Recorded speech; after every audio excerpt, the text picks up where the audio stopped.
So the question that we're dealing with today is, what is omniscience as it relates to God the Father? And why does this word and understanding of it matter in our walk with Christ?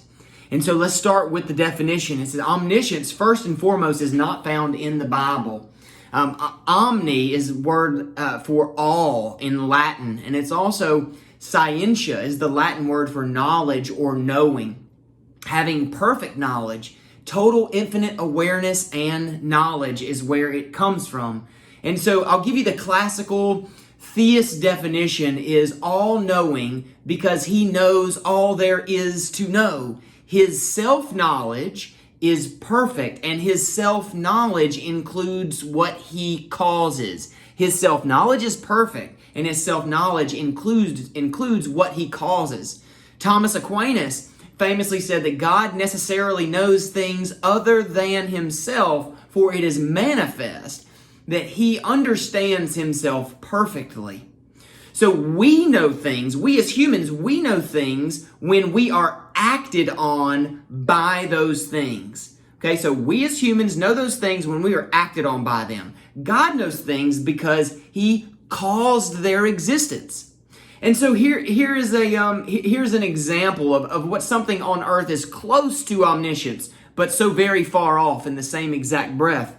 So if you're familiar with the company Rolex, they're famous for engineering all their materials in-house. They have their own gold foundry, so where they machine all their materials and minerals that go into the watch that they create. And what's more, they create and organize all parts and create all parts in-house. And after a year of development, they'll push out one whole batch of watches. And so quite literally, it takes 1 year to make one Rolex watch, okay? A batch of them. So they know their product and all the various outcomes of the life of that product, down to how long they'll last, beats per second, when they need to be serviced. There's nothing that company doesn't know about their product. But here's the catch.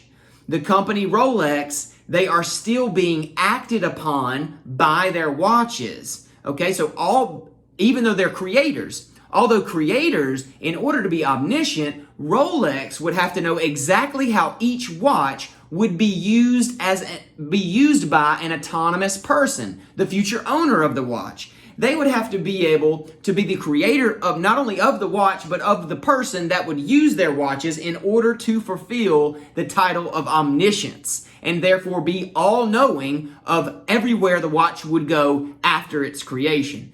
That's omniscient. So you see, even the greatest human expert and creator of things on earth may not have all of the knowledge and therefore be omniscient.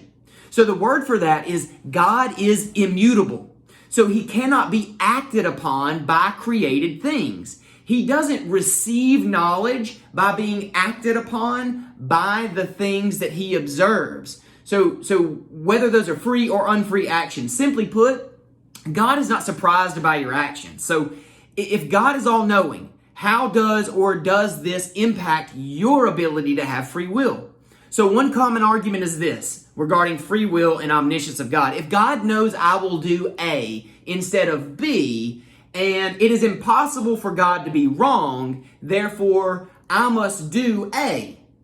So you don't have a choice in life, because if God can't be wrong, I must do A. And so his infallibility essentially would mean that you have to do something. You know, this just isn't the case, because what's more important to note is that knowledge of the future has no impact on my ability to exercise free will. And I'll give you an example of that for all the mothers and fathers out here. As a father or a mother of a child, we can understand this, right?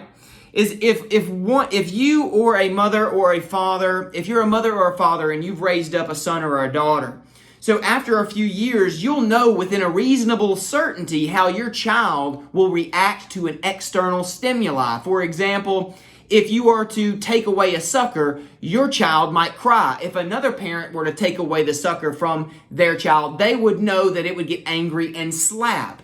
And so the only thing that you as a mortal human father and mother cannot know is how they will act as they grow and they change. Eventually, your tiny creation will reach another level of maturity, and then you will be surprised by a new way that they will handle the external stimuli or a proposition. So it is at this point that you are now being acted upon by them, as opposed to being immutable like God, and therefore incapable of being surprised by an action. So by contrast, let's consider this. Matthew 10:30. Matthew 10:30 says this, "But even the hairs on your head are numbered." Let's talk about that. 10% of your hair is in the growing and the shedding phase simultaneously at all times during life until you're bald. So we shed 100 strands of hair per day. So as the creator of all things, he knows all in the midst of even the most radical and external factors that could change you. He made them all. And so Psalms 139, 1 through 18 puts this, we'll only read 6 verses. "O Lord, you have searched me and you know me. You know when I sit down and when I rise up. You discern my thoughts from afar. You search out my path and my lying down. Are you acquainted with my ways? And before a word is on my tongue, behold, O Lord, you know it altogether. You hem me in behind and before, and lay your hand upon me. Such knowledge is too wonderful for me. It is high, and I cannot obtain it."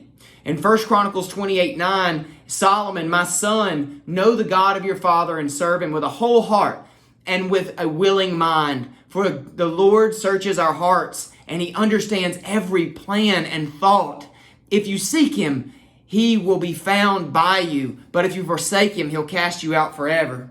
And so in Acts 1:24, it keeps talking about the heart. "And they prayed and said, Lord, you know the hearts of all. Show which of these you two have chosen."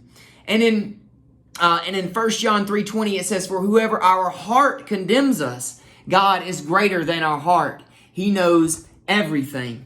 So the question that we have to ask is, why is his ultimate and all-knowingness significant? Why is his omniscience significant to us? And I have 2 points. One, we can't fake it, and we can't fake him. Okay? When Jesus came, he brought a new message. He brought this message in Matthew chapter 5. "You have heard that it was said to those of old that you should not murder, and that whoever murders will be liable for judgment. But I, Jesus, say to you that whoever you are even angry with a brother, you will be liable for judgment. You have heard that it was said that you cannot commit adultery. But I say to you that everyone who looks upon a woman with a lustful intent has already committed adultery with her in his heart." You can't hide from him. You can't fake it. And so that's why you have to rely on him to change your heart. You can't do it on your own. It's impossible. Only by submitting to him and allowing him to change your heart can he give you a new heart and a new mind. And number 2, because he knows you, and this is the most encouraging, yet the sternest warning you can have, is because he knows your life, he sees you in your completion. I'll say that again. Because he knows your life, he sees you in your completion. So if your heart is pure, but your actions just aren't reflective of that lately, and you seem to be caught up in a little sin, he knows your heart and he gives you the opportunity to repent and to come to him. So if you're caught up in something now, know that he chooses not to see the sin that you're in now if you're in him, but instead, he says, I see you, son and daughter, in your completion. I see you in the shadow of Jesus Christ, the Son that I sent to die on a cross so that you would be covered in the waterfall of his blood, so that I see that perfect sacrifice when I stare at you. I see through your sin and to your heart. And that is also that is not only the most encouraging thing you could ever hear in your life, but it's also the sternest warning that he can give.